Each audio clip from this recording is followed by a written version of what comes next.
Maintenant, place à notre interview surprise de la semaine avec Frédéric Caracas. Frédéric Caracas, né le 27 mai 1963 aux Abîmes en Guadeloupe, est un musicien, auteur, compositeur, réalisateur, programmeur, arrangeur et bassiste. De 1991 à 1995, il fut le bassiste du groupe Kassav.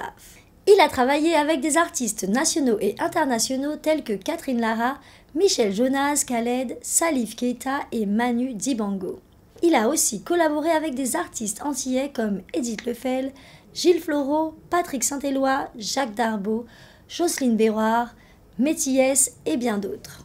En 1992, il apparaît dans la comédie Siméon. Frédéric Caracas nous a bercé avec L'Ombrage en 1989 et sa musique restera intemporelle. Frédéric Caracas nous a fait l'honneur d'un partage sympathique à l'Auberge de la Vieille Tour et je vous invite tout de suite à le rejoindre en interview. On regarde. Caribbean Pulse, nous sommes actuellement à l'Auberge de la Vieille Tour et nous avons l'honneur de recevoir Frédéric Caracas. Bonjour Frédéric. Bonjour. Alors, on se rappelle que tu es donc auteur, compositeur, arrangeur, il a même fait acteur. Y a-t-il d'autres casquettes que je ne soupçonne pas? Ouais. Ben, Dieu merci, j'ai un petit peu tout essayé dans le milieu, surtout dans le milieu entier. Avec une belle carrière. Une belle carrière. carrière. Pas fini. Voilà. Et je pense que tant qu'il y a de la vie, eh ben, il y a encore d'espoir pour pouvoir travailler avec d'autres personnes encore. C'est toujours enrichissant. C'est vrai. Alors on se rappelle de tes plus belles collaborations avec Patrick Saint-Éloi, Gilles Floro, Tania Saval, Jean-Michel Rotin et j'en passe. Quel est ton plus beau souvenir lors de tes collaborations? Une anecdote je pense que chaque collaboration a apporté sa richesse et j'en ai appris beaucoup de chaque artiste. Je pense que c'était un échange, c'était mutuel, un échange aux deux niveaux. Avec Patrick, j'ai passé de très bons moments en studio. Tania aussi, c'est pareil, il y a eu de belles aventures. Et voilà, c'est difficile d'avoir une précision. Et un chanteur à l'international avec qui tu as collaboré, une anecdote? Je travaillais avec Tienne Cizasek, un pianiste africain, Salif Keita, Manu Dibango. J'ai rencontré son nom, j'ai oublié son nom. Angélique Ejo, voilà, bon, des musiciens comme Félix Abaleko, Richard Bonnat, ce sont des gens que j'ai côtoyés, que j'ai gardé de bons souvenirs. De très bons souvenirs. Alors, on a pu apercevoir aussi que tu es très présent avec la nouvelle génération.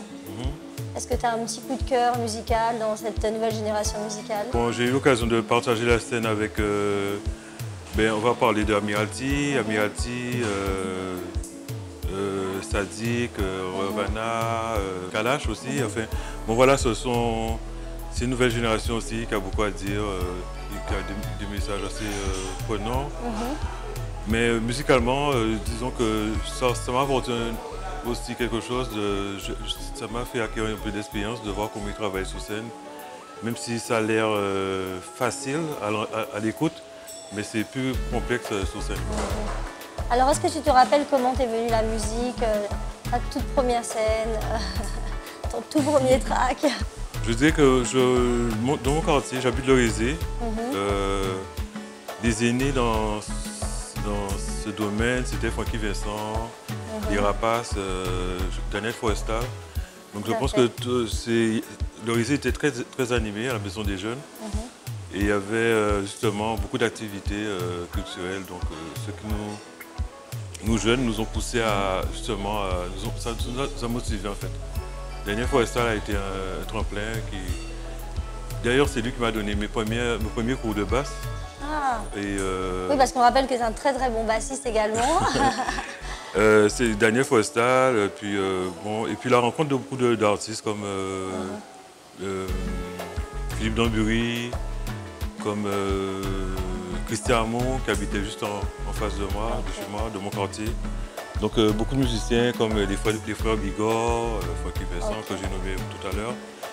Et Eric Bouta, important aussi. Eric Bouta, c'est lui un peu qui m'a... Les premiers cours d'instrument, la basse, comment ça t'est venu? Premier cours d'instrument, comme je disais, avec Daniel Forestal. Et après, j'ai été autodidacte. Après, j'ai volé Tu as été à l'oreille. À l'oreille. Et en T'as fait un peu de 83, solfège, 84, je suis parti à Paris au conservatoire. Ok. Où j'ai rencontré, bon, voilà, j'ai rencontré du monde aussi. Il y avait dans cette école, il y avait Selborn, enfin beaucoup de musiciens comme Mario Canon, il est passé dans cette école. Ok. Il y a eu Bago, percussionniste, Claude Rilsi, saxophoniste, enfin, j'ai rencontré Pas mal de... des compatriotes de antillais musiciens. dans une école de classique, dans le 17e, oui, c'est ça. Et puis, voilà, et là, des rencontres aussi artistiques qui m'ont permis de voler dans mes propres ailes. Justement, on sait que tu es très musicien. Si il y a un instrument aujourd'hui que tu maîtrises pas et que tu souhaiterais faire, ça aurait été lequel que tu aurais choisi? Je crois que je vais choisir le piano, quoi. Le piano et la trompette. Bah moi, ça fait 3 ans, donc je t'invite à faire du piano. C'est pas mal le piano. J'aime le piano. En fait, c'est l'instrument que j'aurais voulu apprendre. Bon, c'était pas évident d'avoir un piano, mais Surtout si t'as le piano, l'oreille. c'est vraiment riche, quoi. On a toutes des harmonies. C'est vrai. Et puis, j'étais amoureux de la musique de Freddie Hubbard, qui est un trompettiste de jazz que j'ai beaucoup aimé. Et surtout, sa musique m'a poussé justement à aller vers le jazz. Ok. Et j'ai pu rencontrer, travailler avec des jazzmen de proximité qui étaient avec Germain Cessé. Voilà, c'était une belle époque. Alors, on rappelle aussi que tu as été acteur à l'époque avec dans Siméon. Est-ce que tu peux nous raconter une petite anecdote durant le tournage? Ah, c'était un tout petit rôle, mais assez important, qui m'a quand même pris beaucoup d'énergie. Et ça a été une belle expérience aussi. Tu dois recommencer aujourd'hui en tant qu'acteur Je pense que les méthodes sont plus comment dire, peut-être moins compliquées qu'avant, quoi. Donc maintenant, je ne dis pas n'importe qui peut être acteur, mais je pense qu'on peut s'abriter au jeu plus facilement, car avec toute l'accessibilité qu'on a des vidéos et tout, on peut jouer ce rôle-là plus facilement. Mais c'était pas évident, quoi. C'était une belle époque avec Kassav, mes compatriotes Kassav. Et voilà, j'ai joué mon rôle comme il fallait, quoi. Eh ben, en tout cas, nous, on t'adore dans Caribbean Pulse et on espère encore te voir très longtemps avec nous. Mais je vais essayer. Je suis pas un homme de télé, mais bon, voilà. Si possible, une petite dédicace pour l'émission Caribbean Pulse et de me faire un petit acapella avec l'ombrage, si possible. Je vais essayer, bon. Moi, j'étais en vie sans frapper. Désolé, mais on ne peut pas arrêter. Cœur serré ou envie pleurer. Passons mais nous ne peut pas contrer. L'ombrage en moi, Kevin chercher. Pas si je sais là où il est.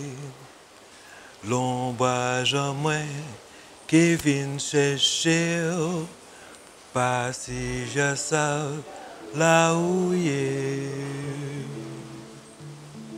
Voilà. Yes, merci. C'était Frédéric Caracas qu'on remercie énormément dans Caribbean Pulse. Merci Frédéric. J'espère que vous avez passé un beau moment avec Frédéric Caracas. Artiste simple, il n'hésite pas à collaborer et à transmettre ses connaissances à la nouvelle génération. D'ailleurs, pour notre plus grand plaisir, je vous invite à regarder le clip de Métis et Frédéric Caracas.